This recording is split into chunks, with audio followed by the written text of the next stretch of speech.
ছোট বোনের অত্যাচার। ইস, গলাটা শুকানো শুকানো লাগতেছে। সামিয়া, আমার এক গ্লাস পানি দাও। দোহা, আমুর এক গ্লাস পানি দাও, আমি মোবাইল চালাতেছি।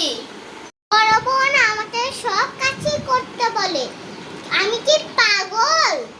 তোমার বড় মেয়ে তো কোনো কাজ করে না, সারাদিন মোবাইলে টিপতে থাকে। এটা তো আমি কি মনে করতে পারি না।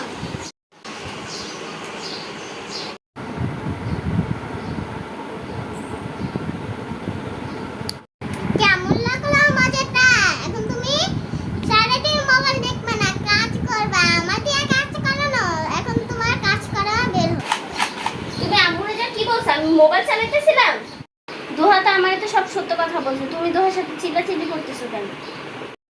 তুমি তো সবসময় তোমার ছোট মেয়ের কথা শোনো, আমার কথা কি আর শুনবা? আচ্ছা, এখন এসব কথা বাদ দে, চল খাবার খেতে চল, আমি খাবার বের করে নিছি। আম্মু তুমি আজকে কি রান্না করছো? আজকে আমি রান্না করেছি ঢেঁড়সের ভাজি আর গরম গরম ভাত।